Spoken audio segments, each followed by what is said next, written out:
Πολύ ωραία εποχή η Άνοιξη, κυρία Κεφάλα. Μας αρέσει, μας ανεβάζει ψυχολογικά, αλλά δυστυχώς φέρνει και πολλά προβλήματα.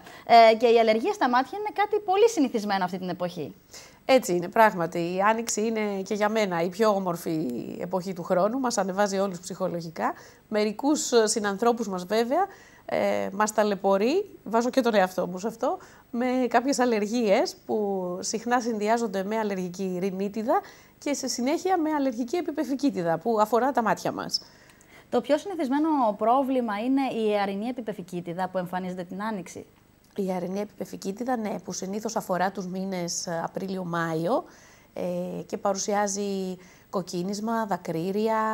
Όταν υπάρχει έξαρση της ανθοφορίας. Ναι, της ανθοφορίας, ακριβώς. Συνδυάζεται. Μπορεί να έχει μικρή μεταβολή μέσα στον χρόνο, πάλι σε συνάρτηση με την ανθοφορία. Υπάρχουν διάφορα είδη επιπεφικίτιδας, κυρία Κεφάλα, ή μία είναι η επιπεφικίτιδα? Συνήθως είναι μία, απλώς έχει διάφορες μορφές βαρύτητας. Δηλαδή κάποιοι έχουν πιο ήπια συμπτώματα και άλλοι έχουν πιο έντονα ενοχλητικά συμπτώματα που θέλουν και άλλη αντιμετώπιση. Κάπου διάβασα ότι είναι πολύ δύσκολη η διάγνωση της αλλεργικής επιπεφικίτιδας. Είναι αλήθεια αυτό? Κοιτάξτε, την πρώτη φορά ίσως που εμφανίζεται σε κάποιον, γιατί μπορεί να εμφανιστεί και σε μικρά παιδάκια. Είδα ότι μοιάζει με την βλεφαρίτιδα πολύ αυτή η πάθηση. Ναι, η βλεφαρίτιδα απλά, η αλλεργική επιπεφικίτιδα μπορεί να συνδυάζεται με βλεφαρίτιδα, να είναι δηλαδή βλεφαροεπιπεφικίτιδα που λέμε εμείς. Η χρόνια όμως βλεφαρίτιδα έχει άλλους χαρακτήρες και μπορούμε στην εξέταση να το διαχωρίσουμε αυτό και από το ιστορικό του ασθενούς. Υπάρχει πρόληψη για την αιαρινή επιπεφικίτιδα?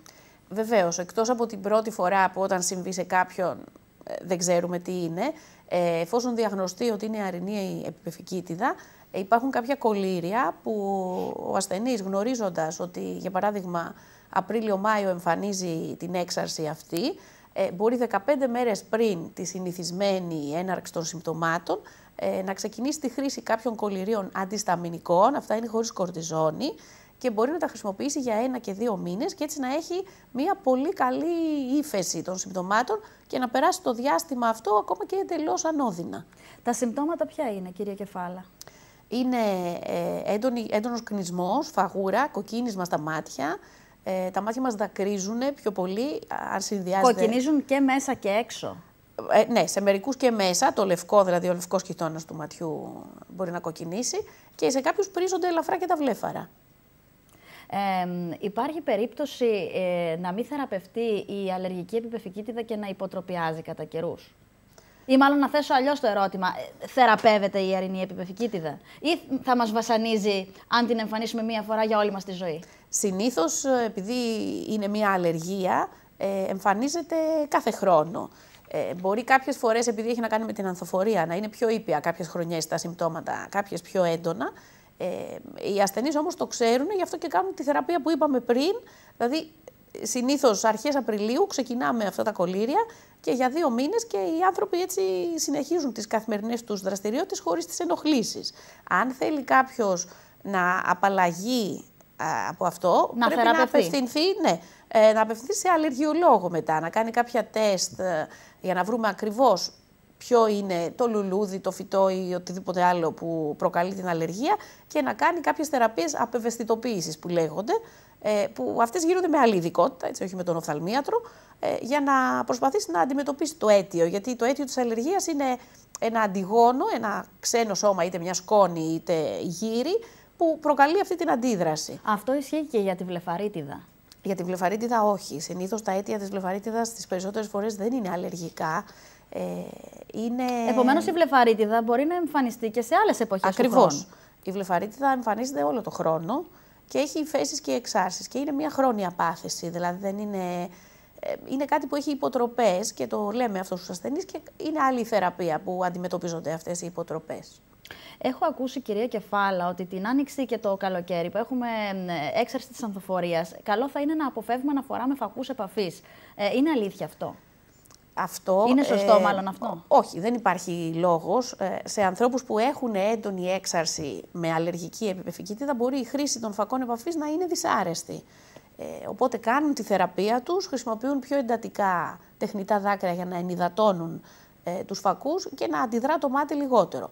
Εδώ τώρα να πω, υπάρχουν κάποιες περιπτώσεις πολύ βαριάς αλλεργικής επιπεφικήτιδας που δεν είναι δυνατόν να χρησιμοποιούν εκείνο το διάστημα φακούς επαφής. Οι ίδιοι, δηλαδή ο ασθενής το καταλαβαίνει ότι είναι αδύνατον, δεν το δέχεται το μάτι του. Έχει να κάνει δηλαδή με τη βαρύτητα της κάθε περίπτωσης. Μου είχατε πει και στο τηλέφωνο που μιλήσαμε πριν έρθετε εδώ στην εκπομπή ότι την άνοιξη μπορεί να εμφανιστεί και χαλάζιο. Ναι. Το χαλάζιο είναι κάτι που μπορεί να εμφανιστεί όλο το χρόνο, αλλά την άνοιξη, επειδή όλοι και χωρίς να έχουμε αλλεργική επιπεφικήτιδα, μπορεί να τρίβουμε τα μάτια μας λίγο πιο πολύ με τη γύρ, όλα αυτά επιδεινώνονται. Και έτσι η άνοιξη είναι μια περίοδος που βλέπουμε χαλάζια στα ιατρεία λίγο πιο συχνά. Το χαλάζιο τι είναι, κυρία Κεφάλα, είναι το λεγόμενο κρυθαράκι που λέμε ή το ένα δεν έχει καμία σχέση με το άλλο? Έχουν κάποια κοινά σημεία όσον αφορά την αιτιολογία, αυτό που τα προκαλεί. Πάντως και το κρυθαράκι και το χαλάζιο, στο χαλάζιο βγαίνει ένα μπαλάκι στο μάτι, κάτι σαν μπαλάκι. Ναι, το κρυθαράκι είναι εξωτερικό, είναι πιο εξωτερικό, το χαλάζιο είναι πιο βαθύ και αφορά κάποιους άλλους αδένες που μολύνονται από σταφυλόκοκκο συνήθως. Ο σταφυλόκοκκος αυτός είναι ο σταφυλόκοκκος που έχουμε στη χλωρίδα του δέρματός μας. Δεν είναι κάτι που μας το μεταδίδει κάποιος άλλος, όπως είναι μια λίμωξη. Έτσι, δηλαδή, για να μην ανησυχούν και οι τηλεθεατές ότι το χαλάζιο μπορεί να είναι κάτι κολλητικό. Είναι μια μόλυνση που τρίβοντας το μάτι, για παράδειγμα, μπορεί να έχει γίνει μια μικρή αμυχή στην περιοχή και οι σταφυλόκοκκοι που έχουμε στο δέρμα μας όλοι, φυσιολογικά, βρίσκουν την ευκαιρία και μπαίνουν σε έναν πόρο που δεν θα έπρεπε να είναι κανονικά. Αυτό το σημείο γεμίζει με πίον και αυτό είναι το γρομπαλάκι που αισθάνεται κανείς. Πώς αντιμετωπίζετε το χαλάζιο, κυρία Κεφάλα? Το χαλάζιο αντιμετωπίζεται πρώτα σαν πρώτο βήμα συντηρητικά, με κολλήρια και αλυφές, που χρησιμοποιούμε για μια εβδομάδα, 10 μέρες. Αν δεν έχει κάποια βελτίωση ή καθόλου μεταβολή, γίνεται κάποια μικροεπέμβαση που καθαρίζεται το πίον δηλαδή από αυτό το πόρο και όλα αποκαθίστανται πλήρως. Πρέπει να σας το έχω πει και άλλη φορά αυτό. Εμένα ο πατέρας μου έβγαλε χαλάζιο όταν έκανε την επέμβαση του καταράχτη και θυμάστε το λόγο που σας είπα ότι δεν ξέρω ποιος έξυπνος γιατρός ήταν αυτός που του έκοψε τις βλεφαρίδες. Όταν έκανε αυτή την επέμβαση πριν από πολλά χρόνια βέβαια. Και ο άνθρωπος, βέβαια, οι βλεφαρίδες δεν είναι μόνο για να σβάφουμε και να είμαστε όμορφες με τη μάσκαρα. Έχουν κάποιο λόγο που βρίσκονται εκεί. Βέβαια, οι βλεφαρίδες μας είναι προστασία. Από τότε λοιπόν που του έκοψαν τις βλεφαρίδες και είχε και μεγάλες και γυριστές, όλο προβλήματα ήταν τα μάτια του συνέχεια. Ναι. Οι βλεφαρίδες προστατεύουν πολύ την εξωτερική επιφάνεια του ματιού και γι' αυτό και πριν πάρα πολλά χρόνια η πρακτική ήταν όντως στα χειρουργεία, τα οφθαλμολογικά, να κόβουν τις βλεφαρίδες επειδή είχαν και, ας το πω έτσι, περισσότερο βάρος μικροβιακό φορτίο. Μετά όμως με τις μελέτες βρέθηκε ότι με τα σύγχρονα αντισηπτικά κλπ. Δεν χρειάζεται να γίνεται αυτό το πράγμα, γιατί τα προβλήματα που είχαν μετά οι ασθενείς όπως ο πατέρας σας ήταν πολύ χειρότερα και πλέον δεν κόβονται οι βλεφαρίδες πουθενά. Σε καμία εδώ και πολλά χρόνια. Εδώ και πάρα πολλά χρόνια. Και θυμάμαι τότε που είχα έρθει να κάνουμε την επέμβαση, το πρώτο πράγμα που σας είχα πει και με κοιτούσατε λίγο περίεργα είναι να μην μου κόψετε τις βλεφαρίδες. Ναι. Και μου είπατε, μα πού το σκέφτηκες αυτό? Δηλαδή, μου είχε μείνει έτσι πολύ άσχημα αποτυπωμένο στο μυαλό. Ναι, καμιά φορά όλοι, δηλαδή και μου έχει τύχει. Μα χάλασε και η εξωτερική του εμφάνιση, όχι τίποτα. Βέβαια. Γιατί ποτέ ξανά δεν βγαίνουν οι βλεφαρίδες όπως ήταν πριν. Και ιδιαίτερα σε αυτή την ηλικία. Έτσι είναι. Δυστυχώς γινόταν παλιά, αλλά γινόταν πριν πάρα πολλά χρόνια. Να φανταστείτε ότι εγώ ως ειδικευόμενη δεν το πρόλαβα αυτό. Είναι μια πρακτική δηλαδή πολύ παλιά. Ναι. Υπάρχει πρόληψη για το χαλάζιο, κυρία Κεφάλα? Βέβαια. Μπορούμε να κάνουμε κάτι για να μην επανεμφανιστεί? Για να μην επανεμφανιστεί, ναι. Για την πρώτη φορά δεν μπορούμε, γιατί μπορεί να συμβεί στον καθένα μας. Πολλές φορές σε περιόδους στρες, κούρασης, είτε ψυχικής κόπωσης, είτε σωματικής, πέφτει τοπικά λίγο η άμυνα του οργανισμού μας εκεί και εμφανίζονται τα χαλάζια και τα κρυθαράκια. Κάποιος όμως που έχει, για παράδειγμα, χρόνια βλεφαρίτιδα, υπάρχουν κάποια ειδικά σαπουνάκια που καθαρίζουν τα βλέφαρα και μπορεί αυτό να προλάβει κανείς την υποτροπή και να μειώσει τη συχνότητα που βγάζει κανείς χαλάζια. Τελευταία έχουν βγει και κάποια καινούρια αντιβιωτικά σε μορφή κολυρίου, που σε έτσι πιο σοβαρές περιπτώσεις τα χορηγούμε και πάνε πάρα πολύ καλά. Έχουν βγει δηλαδή αρκετά πράγματα. Υπάρχουν κάποιες συσκευές που έχουμε κάποιοι στα ιατρεία και γίνεται ένα είδος ατμόλουτρου, ας το πω, στην περιοχή, που βοηθάει πάρα πολύ στο να ανοίξουν οι πόροι. Πώς γίνεται αυτό, κυρία Κεφάλα? Είναι κάποια γελάκια. Μιλήστε μας λίγο για αυτή τη διαδικασία. Ναι. Αυτό είναι το Blefa Steam. Πιστεύω ότι δεν θεωρείται κακό να το πω το όνομα. Δεν πειράζει. που το φοράμε στους ασθενείς, μπαίνουν κάποιοι δακτύλοι που είναι εμποτισμένοι σε υγρό, το φοράνε σαν μάσκα ομορφιάς, ναι, ας το πω έτσι. Πότε το φοράνε αυτό, όταν το φοράνε όχι, το φοράνε στο ιατρείο. Κάνουμε την εφαρμογή στο ιατρείο. Για όσους έχουν έτσι υποτροπιάζοντα θέματα. Και βοηθάει πολύ και στη βλεφαρίτιδα και σε κάποια χαλάζια, αν τα προλάβει κανείς στην αρχή τους. Δηλαδή μπορούν να κάνουν 2-3 φορές, μία 10λεπτη θεραπεία είναι αυτή στο ιατρείο. Είναι κάτι εντελώς ανώδυνο και φυσικό. Δηλαδή είναι σαν να κάνεις τοπικά στα μάτια. Και αυτό γίνεται μία φορά και τέλος. Να το πω έτσι. Γίνεται μία φορά, το κάνουμε 2-3 επαναλήψεις. Δηλαδή μέσα σε 15 μέρες μπορεί να το κάνει κανείς 2-3 φορές. Και αυτό ήτανε. Επομένως, τα κολλήρια είναι μια ξεπερασμένη πλέον μέθοδος αντιμετώπισης αυτών των προβλημάτων. Ναι, όχι μόνο πρέπει του να δεν τα μπορεί χρησιμοποιούμε σε συνδυασμό. Ναι, σε συνδυασμό. Απλώς μπορεί να βοηθήσει στο να μην χρειαστεί να βάλει κανείς 2 εβδομάδες κολλήρια, να το βάλει λιγότερο ή να μην έχει συχνά υποτροπές όσον αφορά την περίπτωση της βλεφαρίτιδας και να είναι πιο άνετη η καθημερινότητα. Για τα παιδιά που έχουν αλλεργίες στα μάτια, τι μπορούμε να κάνουμε, κυρία Κεφάλα? Παρόμοιες είναι οι θεραπείες και στα παιδιά. Δεν διαφέρουν από αυτές των ενηλίκων. Ναι. Πάντα και στα παιδιά και στους ενηλίκους στην περίοδο της έξαρσης δίνουμε κολλήρια με κορτιζόνη, γιατί αλλιώς δεν υποχωρεί. Στα παιδιά πολύ συχνά, ειδικά στα αγοράκια, εμφανίζεται νωρίς, δηλαδή μπορεί να εμφανιστεί στα 5, στα 6 και τελειώνοντας το δημοτικό αυτή η αλλεργία να εξαφανιστεί. Στα παιδιά γίνεται αυτό. Στους ενηλίκους δυστυχώς, άμα το εμφανίσει κανείς από την εφηβεία και μετά, η αλλεργική επιφυκήτιδα επανέρχεται σχεδόν κάθε χρόνο. Πάντως αυτές οι αλλεργίες είναι πολύ εκνευριστικές στα μάτια. Δηλαδή κάθε μέρα να τρέχουν τα μάτια σου το πρωί, να μην μπορείς. Βέβαια. Δημιουργούν μια πολύ άσχημη αίσθηση. Οι περισσότερες μορφές ευτυχώς που δεν έχω τέτοια προβλήματα. Ευτυχώς. Δεν αντιμετώπιζα ποτέ τέτοια Αλλά προβλήματα. είναι λίγο ενοχλητικές. Ναι. Δεν είναι, συνήθως οι περισσότερες μορφές δεν είναι κάτι σοβαρό ή απειλητικό για τα μάτια, αλλά είναι λίγο εκνευριστικό, δακρύζουν τα μάτια, είναι κόκκινα. Ανάλογος και τη δουλειά που κάνει κανείς, σε ρωτάνε οι πελάτες ή οτιδήποτε, τι έπαθες, κλαις, είναι λίγο, νιώθει κανείς άβολα. Κυρία Κεφάλα, οι άνδρες ή οι γυναίκες είναι πιο επιρρεπείς στις οφθαλμολογικές αλλεργίες? Συνήθως δεν έχει βρεθεί κάποια διαφορά όσον αφορά το φύλο στους ενηλίκους. Είμαστε όλοι το ίδιο ευπαθείς σε αλλεργίες. Στα παιδιά, όπως είπαμε πριν, πιο συχνά στα μικρά αγόρια εμφανίζονται αλλεργικές επιπεφικήτιδες, οι οποίες όμως στο τέλος του δημοτικού υποχωρούν. Αλλιώς και τα δύο φύλλα στους ενηλίκους είμαστε το ίδιο εκτεθειμένοι στα αλλεργιογόνα. Επομένως δεν είμαστε πιο επιρρεπείς οι γυναίκες. Όχι, έχει να κάνει και με κληρονομικότητα εδώ να πω. Ότι οι άνθρωποι που έχουν ιστορικό ατοπίας, αλλεργίας στην οικογένειά τους από τους γονείς είναι πιο πιθανό να εμφανίσουν οποιαδήποτε αλλεργία και ανάμεσα σε όλες και την αλλεργική επιπεφικήτιδα. Ανέκαθεν, κυρία Κεφάλα, μας έλεγαν οι γονείς μας, οι γύρω μας, να μην τρίβουμε τα μάτια μας, γιατί μπορεί να προκαλέσουμε κάποια ζημιά. Και το λέμε και εμείς στα παιδάκια στο σχολείο. Ισχύει αυτό? Δηλαδή μπορούμε να προκαλέσουμε πρόβλημα όταν τρίβουμε τα μάτια μας? Ναι, αυτό μπορεί να επιδεινώσει κάποια πράγματα όταν ήδη υπάρχει μια προδιάθεση.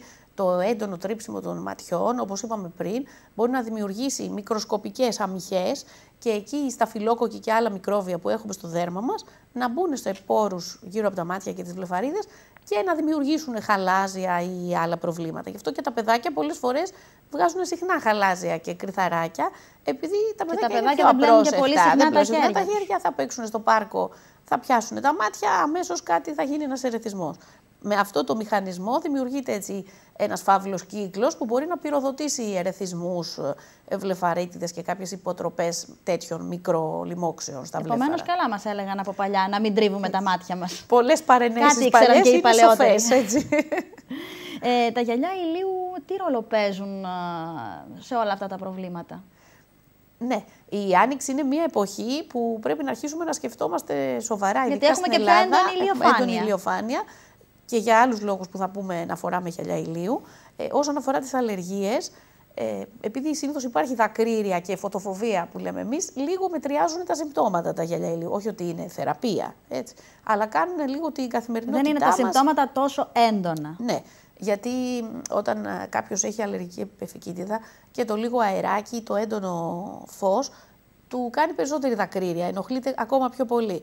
Οπότε τα γυαλιά ηλίου δημιουργούν μια προστασία στον αέρα, σε σκόνες και λίγο μετριάζουν την είσοδο των παραγόντων που ερεθίζουν στα μάτια. Παράλληλα βέβαια με τις άλλες θεραπείες.